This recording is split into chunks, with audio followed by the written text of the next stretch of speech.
Bismillahirrahmanirrahim. Assalamualaikum warahmatullahi wabarakatuh. Kami dari kelompok 4 akan mempresentasikan hasil diskusi dari kelompok kami, yaitu teori konstruksi fisik dan implikasinya dalam pembelajaran. Anggota kelompok kami yaitu yang pertama Adenia Konita Lila, yang kedua Davin Wahyu Widodo, yang ketiga Dewi Fajar Larasati, dan yang terakhir Nesti Eka Putri. Garis besar materi. Garis besar materi yang akan kami sampaikan pada presentasi kali ini ialah pengertian teori konstruktivistik, ciri dan prinsip teori konstruktivistik, tokoh-tokoh teori konstruktivistik, kelebihan dan kekurangan teori konstruktivistik, serta implikasi teori konstruktivistik dalam pembelajaran. Pengertian teori konstruktivistik. Teori konstruktivisme sendiri merupakan suatu pandangan yang terbilang baru dalam ilmu pengetahuan serta kaitannya dengan bagaimana manusia memperoleh ilmu. Menurut Pribadi 2010, konstruktivisme sendiri merupakan salah satu aliran yang berasal dari teori belajar kognitif. Sedangkan Susanto 2013 dalam Urvani dan kawan-kawan 2020 mendefinisikan teori konstruktivisme sebagai pembelajaran yang bersifat generatif. Artinya, tindakan menciptakan suatu makna dari apa yang dipelajari. Konstruktivisme memandang apa yang dilalui dalam kehidupan individu sebagai himpunan dan pembinaan pengalaman. Hal ini menyebabkan seorang individu memiliki pengetahuan yang bersifat dinamis. Ciri-ciri teori konstruktivistik. Terdapat beberapa poin yang menjadi ciri-ciri dari teori konstruktivistik. Yang pertama ialah orientasi. Orientasi adalah kesempatan mengembangkan motivasi. Yang kedua, elisitasi. Merupakan pengutaraan ide yang dapat disalurkan melalui media. Selanjutnya adalah review. Selanjutnya, rekonstruksi ide, yaitu mengklasifikasikan dua ide agar menjadi ide baru. Dan yang terakhir ialah penggunaan dari ide baru tersebut. Prinsip-prinsip konstruktivistik. Prinsip ini menjadi pedoman dalam pemikiran konstruktivis yang perlu diingat ketika kita mempertimbangkan peran sebagai pendidik. Beberapa uraian di bawah dibentuk berdasarkan pada keyakinan bahwa pembelajaran terdiri dari makna yang dibangun oleh individu yang kemudian menunjukkan pengaruh terhadap pendidikan. Prinsip tersebut antara lain, yang pertama adalah belajar adalah proses aktif di mana pelajar menggunakan masukan dan konstruksi sensorik. Yang kedua adalah orang belajar untuk belajar sebagaimana mereka belajar. Yang ketiga adalah mental. Mental adalah tindakan krusial dalam membangun makna.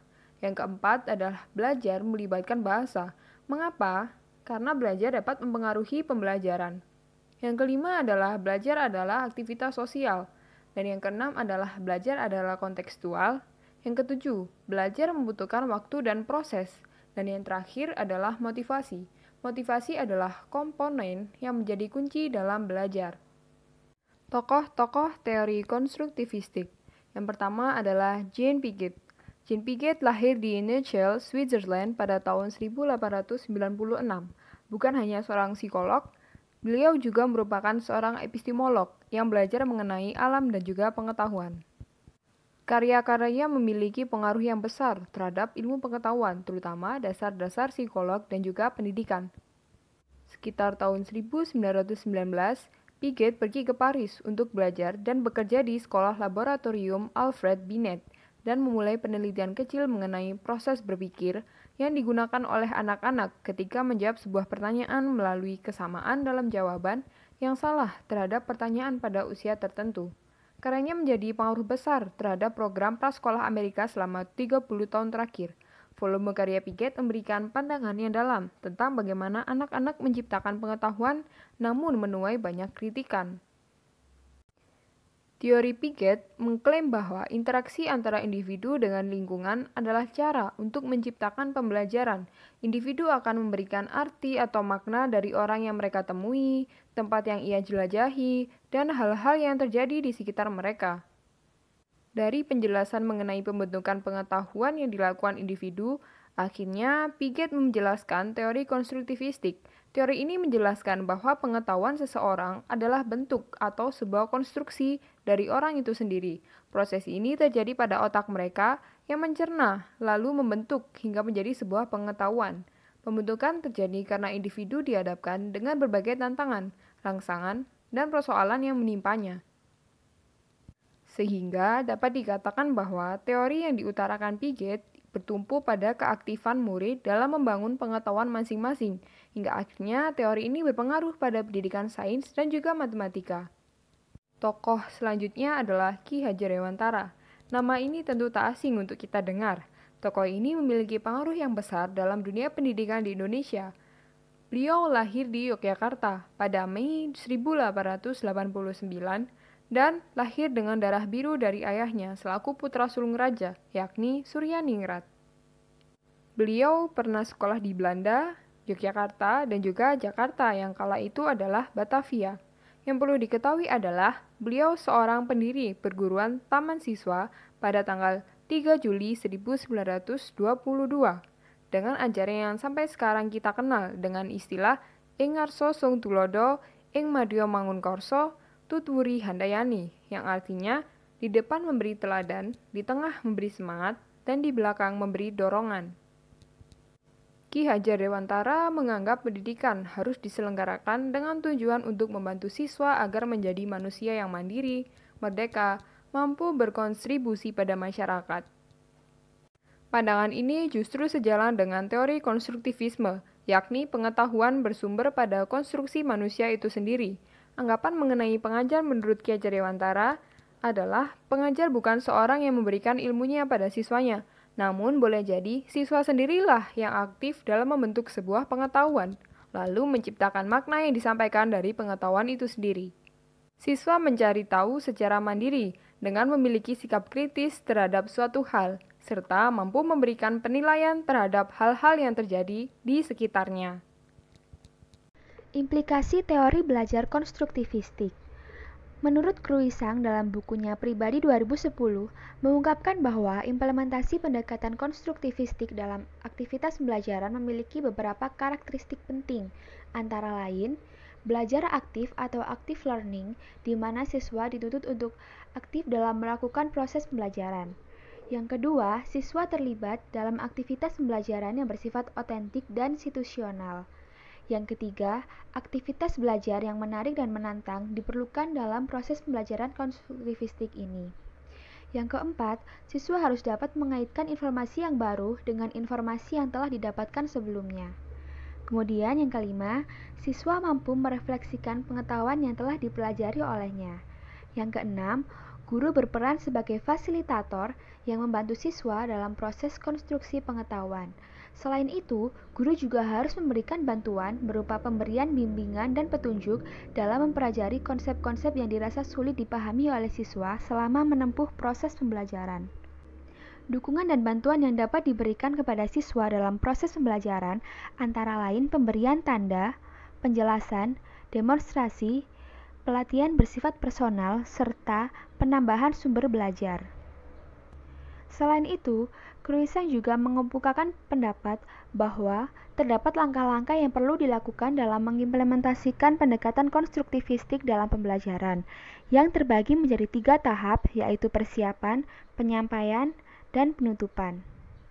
Kemudian, menurut Mulyaningsih, disebutkan ada berbagai metode yang dapat digunakan guru dalam kegiatan pembelajaran. Di antaranya, ceramah bervariasi, tanya jawab, diskusi, pemberian tugas, bermain peran, karya wisata, inquiry, kerja kelompok, discovery, dan demonstrasi. Kelebihan dari mempelajari teori belajar konstruktivistik. Yang pertama, guru tidak menjadi satu-satunya sumber belajar. Hal ini memiliki maksud bahwa guru hanya menjadi pemberi ilmu saja dalam pembelajaran. Guru hanya memberikan arahan dan menyediakan apa-apa saja yang dibutuhkan oleh siswa, sehingga siswa dituntut untuk lebih aktif dalam proses pembelajaran. Oleh sebab itu, pemahaman dalam siswa tidak hanya didapatkan dalam proses pembelajaran, tapi juga dapat diperoleh melalui diskusi, pengalaman yang pernah dialami, serta lingkungan yang ada di sekitarnya. Yang kedua, siswa menjadi lebih aktif dan kreatif. Hal ini memiliki maksud bahwa siswa dituntut untuk memahami pembelajaran yang didapatkan di sekolah maupun di luar sekolah, sehingga siswa dapat mengaitkan materi yang diterimanya dengan baik. Selain itu, siswa dituntut untuk mencari pengetahuan baru untuk menambah ilmu dasar yang telah dimilikinya. Yang ketiga, pembelajaran menjadi lebih bermakna.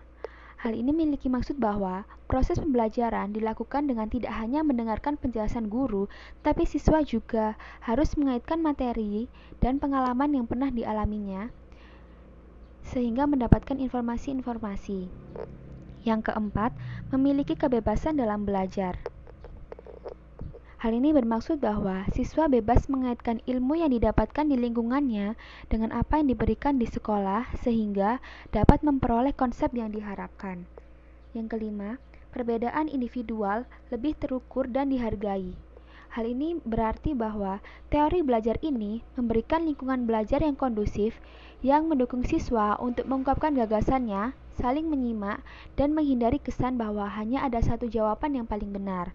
Serta yang terakhir, dalam teori belajar ini, siswa menjadi lebih kreatif dan aktif berpikir untuk menyelesaikan permasalahan serta dalam mengambil keputusan. Di balik dari kelebihan teori tersebut, ada kekurangan dalam mempelajari teori ini.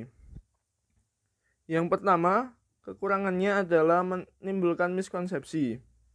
Maksud dari miskonsepsi ini adalah kan siswa mengkonstruksikan pengetahuannya sendiri. Jadi tidak jarang bahwa pengetahuan siswa tidak sesuai dengan kaidah pengetahuan sehingga menimbulkan miskonsepsi. Terus yang kedua, memakan banyak waktu dalam memahami. Teori ini menanamkan agar siswa membentuk pengalamannya sendiri, sehingga membutuhkan waktu yang lama dan setiap siswa memerlukan penanganan yang berbeda-beda pula. Terus yang ketiga, terkendala sarana dan prasarana sekolah. Karena setiap sekolah memiliki sarana dan prasarana yang berbeda, maka kekurangan dalam teori ini adalah mencakup sarana dan prasarana sekolah tersebut. Kita masuk dalam kesimpulan. Kesimpulannya, dalam teori ini memiliki fungsi memberikan pengetahuan, memberikan hipotesis, kemudian penemuan-penemuan sistematis sehingga nantinya akan memberikan pemahaman bermakna yang diperoleh melalui penemuan itu. Saran dari kelompok kami, sebelum menerapkan teori belajar ini dalam proses pembelajaran, alangkah lebih baiknya mengetahui dan memahami lebih dalam lagi mengenai teori konstruktivistik ini. Karena di dalam teori konstruktivistik ini terdapat banyak sisi positif dan sisi negatif.